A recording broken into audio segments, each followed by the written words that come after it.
हाय, आगे चलते हैं। तो हम लोग बात कर रहे थे कि सेंटर ऑफ मास किसके से कहाँ होता है। तो हम लोगों ने देखा था कि जो आधी रिंग होती है हाफ रिंग, तो हाफ रिंग का जो सेंटर ऑफ मास होता है वो 2r/π होता है, ठीक है। और वैसे जो होता है वो r sin θ/2 divide by sin θ/2 divide by θ/2 अगर पार्शियल रिंग होती है। और आधे डिस्क का शायद था 4r/3π, ठीक। तो ये दोनों सेंट्रल मास आप लोगों ने रट लिए थे, है ना। तो ये दोनों सेंट्रल मास आपने रट लिए थे, बिल्कुल रट लिए थे। अब हम चलते हैं आगे। अब इसके अलावा और क्या हो, तो और सेंट्रल मास अगर मैं फिर बोला था, अगर आपको डेरिवेशन चाहिए तो मैं लेट मी नो, ठीक है। और वैसे इसको रटने का तरीका होता है, तो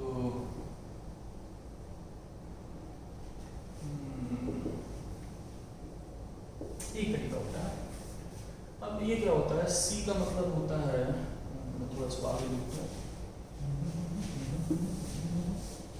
तो ये क्या होता है, ठीक है, is D visible, yes D is visible, है ना। CTHR, तो ये C होता है कोन और सॉलिड होता है कोन, ठीक है। T होता है ट्रायंगुलर प्लेट, ठीक है। H होता है हॉलो हेमिस्फीयर, है पूरा स्फीयर का कोई गधा ही पूछेगा, ठीक है। R होती है आगे, ठीक है। S होता है सॉलिड लेकिन क्या, हेमिस्फीयर। और D होती है आगे डिस्क, ठीक है। तो हम लोगों ने कर लिया सॉलिड कोन, ट्रायंगुलर प्लेट, सॉलिड हेमिस्फीयर, आधे रिंग, ठीक है। आधे रिंग, सॉलिड हेमिस्फीयर और व्हाटएवर ये हो गया मेरे पास। अब हम चलते हैं आगे, ठीक है। तो हमारे पास क्या है, सॉलिड कोन, ट्रायंगुलर प्लेट, हॉलो हेमिस्फीयर, आधे रिंग, सॉलिड हेमिस्फीयर और आधे डिस्क, इन्हीं का यूज होता है, ठीक है। इनके अलावा रेयरली किसी चीज़ का यूज होता है और यही यूज होगा, इसके अलावा कुछ आपको नहीं आएगा इन जनरल, ठीक है। अब इसके अलावा कुछ इन जनरल नहीं आएगा, तो अब इनके कैसे होता है देखो। अब फोन की हाइट होती है, ट्रायंगल की हाइट होती है, यहाँ पे लिखो h, ठीक है। ये सब गोल गोल सी चीज़ें हैं, स्फीयर, हेमिस्फीयर, रिंग, इन सब का केवल रेडियस होता है। जिनकी हाइट होती है उनकी हाइट लिखो, मतलब का रेडियस होता हो ना होता हो, जैसे फोन का एक रेडियस होता है, लेकिन जिनकी हाइट है हाइट, बाकी सबकी रेडियस लिखो, है ना। अब क्या करो बच्चों, अब यहाँ पे लाइन डालो, ठीक है। अब क्या करते हैं, ऐसे लिखना 4 3 2 2 3 4, ठीक है ना। 4 3 2 2 3 4, ठीक है। अब एक बहुत वियर्ड सी चीज़ याद रखनी है, और वियर्ड सी चीज़ ये है कि तुमको 83 रुपये मिले। कितना रुपये मिले, 83 रुपये। अब 83 एक अजीब सा नंबर है, कैसे भी याद करो मुझे नहीं पता, जैसे याद करना वैसे याद कर लो। जैसे 83 3 से बन सकता है, जैसे 8 2 3 से बन गया, 3 ऐसे हो गया, कैसे भी याद करो, आपको 83 रुपये मिले। 83 रुपये मिलना बड़ा मुश्किल काम है, क्योंकि 83 रुपये मिलने का मतलब 50 का नोट, 20 का नोट, 10 का नोट, 2 का सिक्का, 1 का सिक्का, इससे कम में इसको बना भी नहीं सकते। बना सकते हो क्या, मेरे ख्याल से तो नहीं। कम से कम 50 10 20 3 2 1 5 चीज़ें चाहिए इसको बनाने के लिए।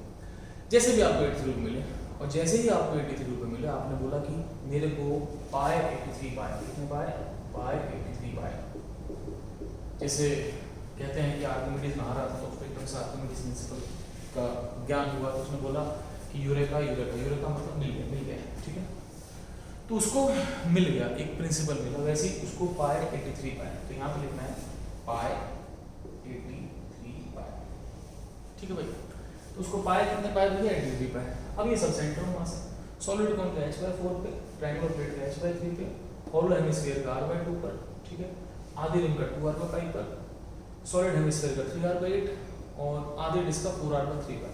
इसमें से केवल ये दो चीज़ें मैंने डिराइव करी, बाकी मैंने डिराइव नहीं करी। मैं फिर बोल रहा हूँ, अगर आपको डेरिवेशन चाहिए do let me know, I help you out, ठीक है।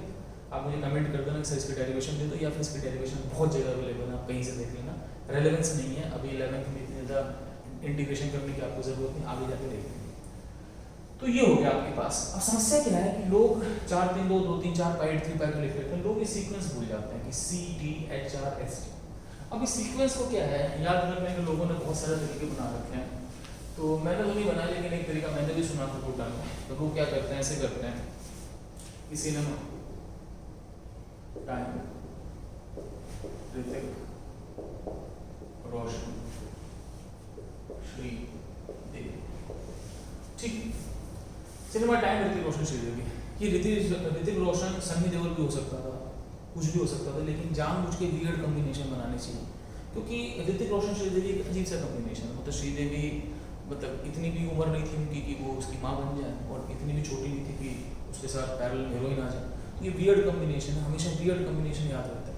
अगर आपने कोई बहुत नॉर्मल सी चीज़ देखो तो आपको याद नहीं रहेगा, लेकिन अगर आप एबनॉर्मल चीज़ देखो तो आपको याद रहेगा। समझ लो? तो याद रहने के लिए एबनॉर्मल चीज़, जैसे आप सड़क पे जा रहे हो, एक नॉर्मल गाड़ी मुझे आप थोड़ा देखोगे, लेकिन आपको अजीब सी गाड़ी देखी, ठीक है ना, कार से दिख रही लेकिन 3 पहिए है, तो आपको याद रहेगा। ठीक है, एक इंसान बहुत लंबा दिख के बहुत छोटा दिख के याद रहेगा। एक बहुत ही अजीब सी चीज़ याद रहती है। तो हमने इसको जानकर अजीब चीज़ बना दिया, ऋतिक रोशन श्रीदेवी। तो देखो CTHRSD, ठीक है बच्चों, सिनेमा टाइम ऋतिक रोशन श्रीदेवी, ये आपको याद हो गया। तो आप इसको लिख लो फटाफट और हम चलते हैं आगे। ठीक है, मिटा दो बच्चों, मिटा रहा हूँ, लिख लो। अच्छा, अब मैं ये मिटा रहा हूँ।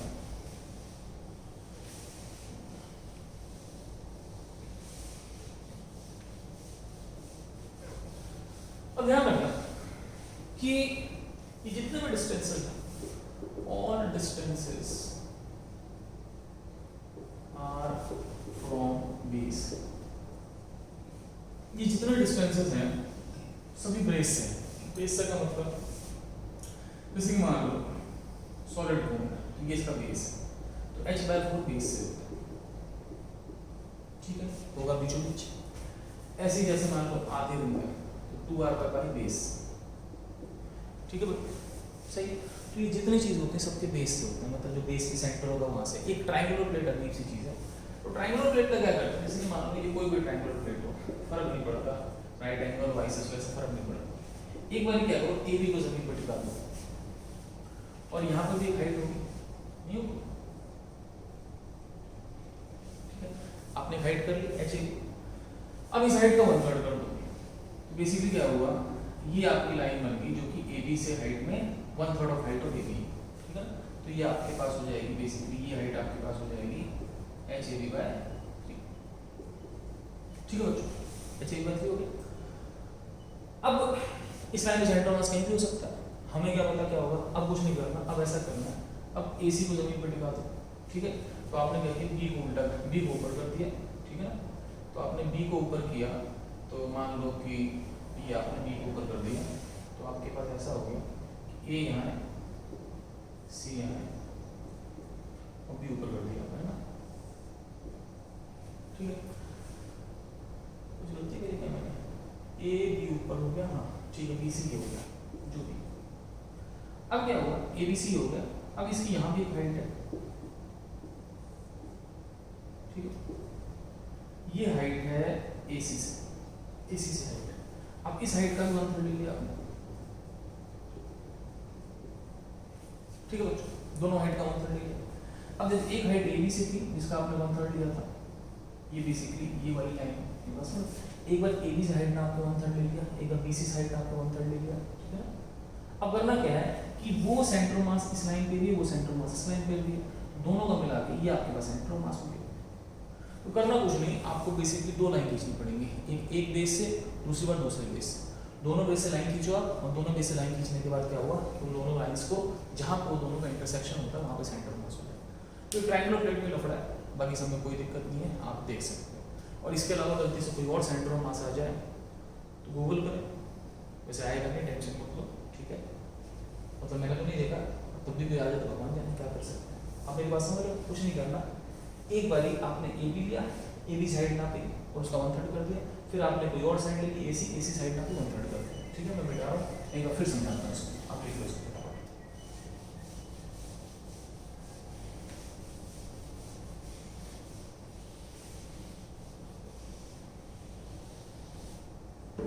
ठीक है, फिर देख लो भाई, कैसा भी ट्रायंगल फर्क नहीं पड़ता। मान लो सपोज ये कोई ट्रायंगल, ठीक है, आपने दोनों साइड ली, ठीक है, ये हाइट भी ली, हाइट मतलब परपेंडिकुलर हाइट। ठीक, इस हाइट का आपने किया 1/3, मान लो 1/3 हो गया, आपने लाइन बना दी।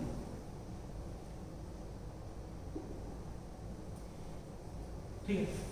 फिर आपने क्या किया, ये लिया, अब ये किसके पैरेलल बना दिया, मान लो ये है ना, इसके पैरेलल को लाइन बना दी, तो ये भी इसकी हाइट है, पर इसके पैरेलल को लाइन बना दी, ठीक है ना, तो ये परपेंडिकुलर हाइट होगी, इसका फिर 1/3 कर दिया, ठीक है, दो जगह 1/3 कर दिया आपने। अब सिंपल सी बात है, इस हाइट का मतलब यहाँ से लेकर टिप तक की जो भी डिस्टेंस है, इन दोनों के परपेंडिकुलर डिस्टेंस है, ये दोनों मिले, ये इसका सेंटर मास हो गया, काम खत्म, ठीक है। तो बेसिकली 1/3 करना है। मैं एक लाइन बना देता हूँ ताकि ये तीनों बराबर है और ये भी 1/3 है, ये तीनों बराबर है, ठीक है भाई। तो आपने 1/3 किया, दोनों को लेकर सेंटर मास बना दिया, काम खत्म हो गया, इस तरह से आपका सेंटर मास आ जाएगा। अब हम करते हैं एक क्वेश्चन, फिर एक कैविटी प्रॉब्लम करते हैं और इस चीज़ को ही खत्म करते हैं, ठीक है। आप फटाफट छाप लो जो दिख रहा है, अगर तब भी कोई दिक्कत है do let me know. Hi students, तो हम आगे चलते हैं। तो बेसिकली हमने बहुत अच्छे तरीके से रट लिया कि कैसे कैसे अपन सेंटर मास निकाल सकते हैं, ठीक है। तो और बताइए सिनेमा टाइम, ऋतिक रोशन, श्रीदेवी, जिससे आप काम कर सकते हो। अब चलते हैं आगे। मान लो क्वेश्चन ले करते हैं कि ये एक सॉलिड कोन है ऑन अ सॉलिड हेमिस्फीयर, एक सॉलिड हेमिस्फीयर के ऊपर एक सॉलिड कोन है और सेंटर मास कहाँ होगा, ठीक है। और इसकी जो हाइट है वो 2r है, इसका रेडियस r है, ठीक है। तो अब ओरिजिन तो मान लो ये ओरिजिन है, तो हम यहीं से निकालते हैं। कॉमन सेंस की बात है कि होना वाई एक्सिस पे है, लेफ्ट राइट नहीं हो सकता। तो करना क्या है कि इसका मास इसके सेंटर पर रखते हैं, इसका मास इसके सेंटर मास पर रखते हैं। तो इस कोन का मास रख दिया कोन के सेंटर मास पे और इसका मास रख दिया इसके सेंटर मास पे, ठीक है बच्चों। अब कोन का जो सेंटर मास होता है कितना ऊपर होता है, लेट्स सी। तो कोन का सेंटर मास मान लो y1 पे हो गया ऊपर और इसका मान लो कुछ नीचे हो गया, चलो हम देख लेते हैं। तो ये हो गया और ये हो गया ना, तो ये कितना ऊपर होता है। तो कोन का सेंटर मास जो होता है, सिनेमा टाइम, ऋतिक रोशन, श्रीदेवी, सी पहले वाला चीज, पहले का था h/4, तो h/4 बोले तो 2r/4, 2r/4 बोले तो r/2 ऊपर है। तो कोन का सेंटर मास जो r/2 ऊपर है, ठीक है। अब सॉलिड हेमिस्फीयर का जो है, ठीक है, वो कहाँ पे होता है, cinema time, Hrithik Roshan, Sridevi, Shri solid hemisphere है ना, समझ रहे हो, सेकंड लास्ट जो है ना। तो एच आर था और नीचे था 4 3 2, ऊपर था 4, देखो मैं फिर बता देता हूँ, सिनेमा टाइप, ऋतिक रोशन, श्रीदेवी, ये था, है ना। तो HHRRRR, ठीक है ना, 4 3 2 2 3 4 पाई 8 3 पाई। तो बेसिकली ये वाली चीज थी, कितने पे था भैया, 3r/8 पे था। तो सॉलिड हेमिस्फीयर का जो था वो 3r/8 पे था, तो ये 3r/8 हो गया, तो इसका रेडियस r है तो 3r/8 ही हो गया। तो बेसिकली दो मासेस हैं और दोनों के सेंटर मास, दोनों के मास उनके सेंटर मास पर रख दिए। अब कैसे रख दिए, लेट्स सी। तो हम ये मान लेते हैं कि पहला मास है m1, m1 कितना होगा, जो भी डेंसिटी है, मुझे नहीं पता क्या डेंसिटी है, इनटू वॉल्यूम। तो ये एक ही मटेरियल के बने हुए हैं, अगर क्वेश्चन में नहीं बताया मैंने तो अब बता देता हूँ, ठीक है। रो इनटू वॉल्यूम, वॉल्यूम इसका होता है 1/3, ठीक है ना, इनटू πr²h। तो ρ/3 πr², h कितना है बच्चों, h इसका है 2r, ठीक है। तो बेसिकली ये कितना हो गया, ये हो गया 2/3 πr³ रो। ये आपके पास हो गया पहला मास, और ये पहला मास कितनी हाइट पर है, r/2 पर, तो ये हो गया आपके पास r/2 पर, ठीक है बच्चों। अब बात करते हैं दूसरे मास की। दूसरा मास जो होगा वो रो इंटू डेंसिटी फिर से होगा, रो है ना, सॉरी डेंसिटी इंटू वॉल्यूम फिर से होगा, हो जाता है, कई बार जुबान लड़खड़ा जाती। अब इसका वॉल्यूम कितना होगा बच्चों, एक पूरे स्फेयर का वॉल्यूम होता है 4/3 πr³, तो इसका हो जाएगा 2/3 πr³, ठीक है बच्चों। अच्छा अगर आप ध्यान से देखो तो ये दोनों सेम ही है, नहीं, तो ये मास भी m1 ही है। और ये कितने पे होगा बच्चों, अगर उसका y r/2 है, इसका y r/2 है, तो नीचे वाले का y जो होगा वो होगा आपके पास -3r/8, ठीक है। 3r/8 नीचे हो गया, ठीक है। तो इसका r/2 ऊपर हो गया, इसका 3r/8 नीचे हो गया, -3r/8 हो गया, ठीक है बच्चों। अब हम लोग क्या करते हैं, इसका r/2, इसका -3r/8, r/2 -3r/8, अब हम लोग क्या करते हैं, सिंपल सा फॉर्मूला लगाते हैं कि सेंटर मास का वाई कोऑर्डिनेट क्या होता है बच्चों, m1y1 plus m2y2 divide by m1 plus m2। किस्मत की बात है m1 m2 सब सेम ही है, तो इसका मतलब कितना हो गया y1 प्लस y2 बाई 2, ये 2m1 हो जाएगा। ठीक है, तो y1 कितना आपके पास r बाई 2, y2 कितना -3r/8 डिवाइड बाई कितना है 2 है। ठीक है, तो आप क्या करोगे, नीचे 8 एलसीएम ले लोगे। ठीक है, 8 एलसीएम लिया तो 2 इंटू 4 8, तो 4r माइनस 3r, तो आंसर कितना हो गया r/16। So answer is r/16, काम खत्म। ठीक है, तो सेंटर मास की पोजीशन होगी r/16, सेंटर मास की पोजीशन होगी r/16। आप फटाफट लिख लो। एक सवाल और है, ठीक है, मैं मिटा रहा हूं।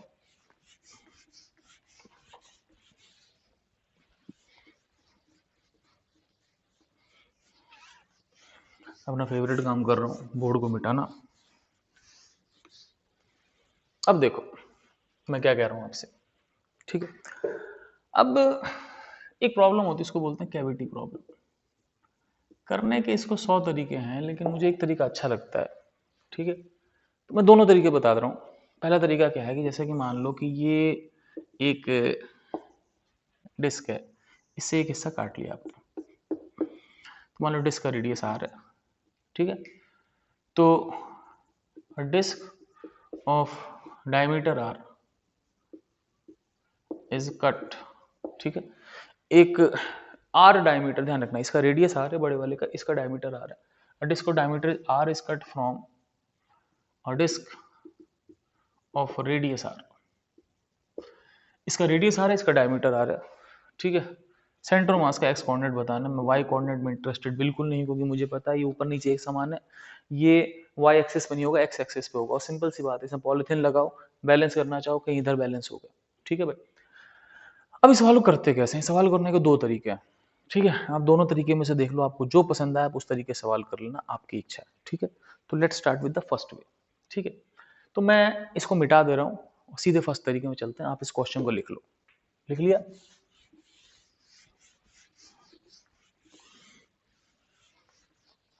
देखो तो हुआ क्या, ऐसा समझना कि इसका सेंटर मास किसी को नहीं पता इसमें, लेकिन ये जोड़ दो, इसमें ये जोड़ दो, मतलब ये दोनों साथ ही हैं, ये वही एक्सिस है, मैंने यही जोड़ा, लेकिन यही जोड़ दूंगा चीज अलग दिखेगी, तो इन दोनों को जोड़ के ये आ जाएगा। ठीक है, तो ये m1 है, ये m2 है, ये m है, इन दोनों को जोड़ के ये बन जाता है। ठीक है, ये जो m1 है वो होगा sigma into pi are square minus are by 2 square. तुमको होगा सर क्या कर दिया, मैं बोलूंगा बिल्कुल नहीं बताऊंगा, खुद समझो। नहीं समझे? अरे यार भाई, pi are square sigma into area होगा, एरिया कितना होगा पाई आर स्क्वायर, पूरे का एरिया होगा, और इसका एरिया क्या होगा पाई आर बाई 2 स्क्वायर, इसका रेडियस आर बाई 2 होगा ना, डायमीटर आर है, तो टोटल का एरिया होगा पाई आर स्क्वायर, इसका एरिया होगा पाई आर बाई 2 का स्क्वायर, तो जो बचा हुआ है उसका एरिया होगा pi are square minus are by 2 square, तो 1 माइनस 1/4, तो 3/4 पाई आर स्क्वायर हो गया। तो आपका जो पहला मान इसका मास हो गया वो हो गया sigma into 3/4 pi are square. ठीक है, और ये कहाँ पर है पता नहीं, एट x1, मान लो इसका सेंटर मास जो है ना, वो x1 पे है। इसका सेंटर मास सबको पता है, यहाँ होगा इसके सेंटर पर। ठीक है, m2 कितना हो गया आपके पास, m2 हो गया sigma pi R by 2 square, sigma pi are square by 4 हो गया एट x बराबर आर बाई 2। ठीक है भाई, तो इसका जो सेंटर मास हो गया बेसिकली क्या हो गया, आर बाई 2 पर हो गया। ठीक है, और जो तीसरा है उसका सबको पता है, इसका मास होगा sigma into pi are square, इसका रेडियस आर है, तो एरिया कितना होगा sigma into pi are square, और इसका सेंटर मास कहाँ होगा एट एक्स बराबर 0। सिंपल सी बात है। अब इन दोनों को मिलकर ये बन रहा है, तो मुझे पता है कि एक्स सेंटर मास क्या होता है sigma M X by sigma M. अब मेरी बात सुनना, इन दोनों को जोड़कर वो चीज बनी, उसका सेंटर मास कहाँ पे 0 पर है। ठीक है, सेंटर मास 0 पे हो गया, is equal to m1x1 plus m2x2 divide by m1 plus m2। ठीक है, सही है, तो इनको जोड़ के जो चीज बनी उसका सेंटर मास 0 पर है, वो हो गया m1x1 plus m2x2 by m1 plus m2। ठीक है, यहाँ तक कोई दिक्कत? अब समझना मेरी बात, आगे चलते हैं। तो यहाँ से क्या आ गया आपके पास m1x1 प्लस m2x2 बराबर 0 आ गया 0। ठीक है, अब मैं इस डायग्राम को मिटाना ही पड़ेगा, नहीं तो लिखूंगा कहाँ पर, कुछ नहीं करना। m1x1 प्लस m2x2, m1 कितना है बच्चों, sigma into 3πr² 4 into x1 plus m2x2, m2 कितना है बच्चों आपके पास, सिग्मा πr² 4 इंटू x2 बराबर 0।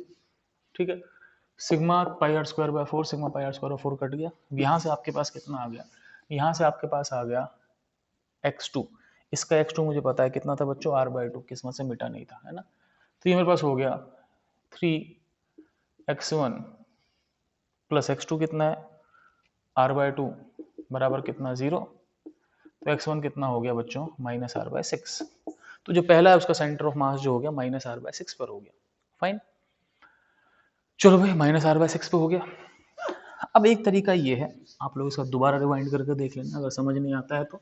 ठीक है, अब मैं आपको दूसरा तरीका बताता हूँ। ठीक है, इसको पॉज करो, लिख लेना। दूसरा तरीका क्या है कि हम ऐसा करते हैं, ऐसा चीज होता तो नहीं है लेकिन मान लो कि नेगेटिव मास होता है, जैसे कि मान लो नेगेटिव चार्ज होता है, जैसे मान लो कहीं पर 0 चार्ज है, तो आप मान सकते हो वो 4 कूलम और -4 कूलम का सम है। ऐसा इलेक्ट्रोस्टैट में करते हैं कि कहीं चार्ज नहीं होता तो मान लेते हैं कि वहां पे equal amount of positive negative charge है। ऐसे मान लेते हैं नेगेटिव चार्ज है, सॉरी नेगेटिव मास है, तो हम मान लेते हैं कि ऐसे मानते हैं, सुनो कि ये एक प्लेट है,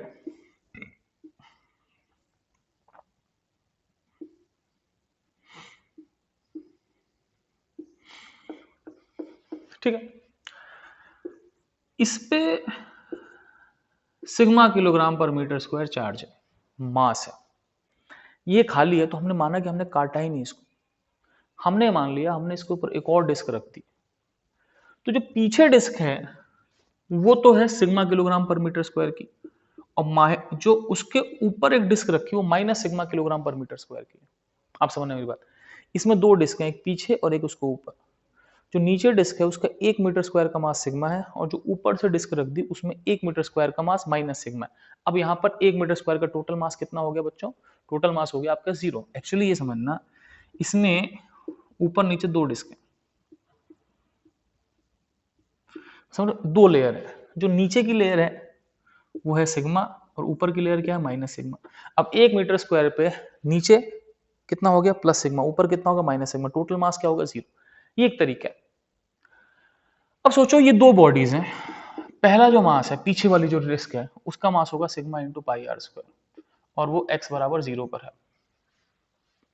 ऊपर एक और डिस्क रखी जिसका मास होगा sigma minus sigma into πr/2², और ये होगा x2 बराबर r/2 पर। समझने की बात, ये जो भी डिस्क है इसका मास यहाँ पर मानेंगे क्योंकि इसका सेंटर यही होगा। तो जो ऊपर डिस्क रखी उसका मास नेगेटिव आएगा लेकिन उसका मास आएगा r/2 पर। मेरी बात समझ रहे हो आप मेरी बात। तो एक पूरी डिस्क पीछे जिसका सेंटर मास यहाँ है, और एक डिस्क और ऊपर है जिसका नेगेटिव मास डेंसिटी, उसका मास रख दिया मैंने r/2 पर। अब इनको कंबाइन होके जो चीज बनी वो ये कटी हुई चीज है, तो उसका सेंटर ऑफ मास कहाँ होगा बच्चों, m1x1 plus m2x2 divide by m1 plus m2। मेरी बात समझ पाओ। अब m1x1 तो 0 होगा क्योंकि m1 तो 0 पर है। अब बच गया m2, m2 कितना हो जाएगा, m2 हो जाएगा माइनस सिग्मा πr²/4, x2 कितना हो गया r/2। ठीक है, m1 कितना हो गया सिग्मा πr², m2 कितना हो गया माइनस सिग्मा πr²/4। ठीक है बच्चों, अब ये कितना हो गया भाई, sigma πr² sigma πr² cancel हो गया। ठीक है बच्चों, अब बच गया, ये बच गया -r/8। ठीक है, तो ये मेरे पास बच गया, आपके पास बेसिकली जो सेंटर ऑफ मास का एक्स कोऑर्डिनेट हो गया वो हो गया, ऊपर बच गया -r/8 और नीचे बच गया आपके पास 1 - 1/4। तो ये हो गया -r/8 डिवाइड बाय 3/4, तो ये हो गया -r/6। तो एक तरीका और है। ठीक है, I hope you are understanding this method. ठीक है, नहीं समझ रहे तो फिर देख लेना। ठीक है, मैं एक तरीका और कराता हूँ, एक एग्जाम्पल और देता हूँ इसका, आप इसको लिख लो फटाफट। ठीक है, पॉज करो, लिखो, अब चलते हैं आगे।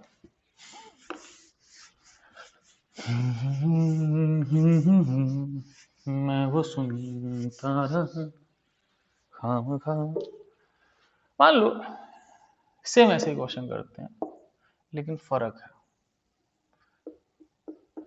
इसमें क्या है, a sphere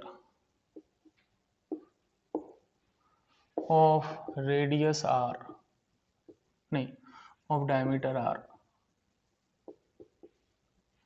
is cut from a sphere of radius r। अब फर्क क्या हुआ, एक स्फेयर इसका रेडियस आर है, उसमें एक डायमीटर आर का एक स्फेयर कट कर लिया। अब पूछा सेंटर ऑफ मास कहाँ होगा। हम इसको नेगेटिव से करेंगे, ये प्लस रो है, ध्यान रखना यहाँ पर रो आएगा। क्यों आएगा रो? क्योंकि यहाँ पर जो मास है वो किसी एरिया में डिस्ट्रीब्यूट ना होने की बजाय एक वॉल्यूम में डिस्ट्रीब्यूटेड, और आपने मान लिया आपने अंदर उसके एक और स्फेयर घुसेड़ दिया, एक स्फेयर उसके अंदर एक और स्फेयर घुसेड़ दिया, उसका जो डेंसिटी है वो माइनस रो किलोग्राम पर मीटर क्यूब है। अब इस जगह पे दो स्फेयर है, अब तुम कहोगे एक के अंदर दो स्फेयर, दूसरा स्फेयर कैसे घुसेड़ दिया? जैसे भी घुसेड़ दिया, मान लो मॉलिक्यूल्स के बीच में मॉलिक्यूल घुसेड़ दिए। अब एक मॉलिक्यूल का मास समझ लो 2 ग्राम है, दूसरे का -2 ग्राम, जैसे 2 कूलम -2 कूलम, ऐसा होता नहीं है लेकिन मान लो ऐसा होता। तो हमने क्या किया, रो के अंदर माइनस रो घुसेड़ दी, अब ये अपने आप खाली हो गया। अब ये चीज है m1, तो ये जो स्फेयर है इसका मास हो गया rho into 4/3 pi are cube, और इसका x कितना हो गया 0। ये जो स्फेयर है इसका मास हो गया रो माइनस रो इंटू 4/3 पाई r/2 क्यूब, तो minus rho into 4/3 pi r cube by 8, समझ रहे हो? और ये कहां पर हो गया बच्चों, x2 बराबर, इसका मास रख दो यहाँ पर, x2 बराबर r/2 पर, मेरी बात समझ रहे हो? एक ये हो गया, एक ये हो गया, इसका मास 0 पर रखोगे, इसका मास r/2 पर रखोगे, रख दिया r/2 पर। अब आपके पास क्या हुआ कि जो टोटल आएगा आपके पास सेंटर ऑफ मास वो आएगा m1 x1 plus m2 x2 bye m1 plus m2। ठीक है बच्चों, m1 आपके पास ये है, ठीक है। एक छोटा सा काम कर सकते हैं कि अगर ये m1 है तो ये जो चीज है वो माइनस m1/8 है, दिख रहा है आपको पास? अगर आपको दिख रहा है तो ये भी रो बाय 3 ये है rho into 4/3 pi are cube, ये भी rho into 4/3 pi are cube, एक -1/8 एक्स्ट्रा है, ठीक है। तो m1 हो गया m1 x1 0, m2 minus m1/8 into x2 कितना हो गया बच्चों r/2, नीचे हो गया m1 माइनस m1/8, ठीक है बच्चों। अब क्या हुआ, सारे m1 कट गए, ये कितना हो गया -r/16 डिवाइड बाय 1 माइनस 1/8, तो कितना हो गया 1 माइनस 1/8 हो गया 7/8, तो आंसर आ गया आपके पास -r/14, ठीक है। तो ये एक तरीका है जो मुझे पसंद आता है, आप चाहो तो इसमें जोड़ के एक नई चीज बना के भी कर सकते हो, दोनों चीज एक ही हैं, दोनों में कोई फर्क नहीं है, लेकिन इसमें 2 डायग्राम बनाने की जरूरत नहीं पड़ती, एक ही डायग्राम में चीजें हो जाती हैं। तो हम लोगों ने कुछ सवाल कर लिए, कैविटी वाले हर टाइप के सवाल कर लिए। अब हम मिलेंगे अगले लेक्चर में। ओके बच्चों, बाय, टेक केयर, और हम कल बहुत सारे सवाल करेंगे। बाय।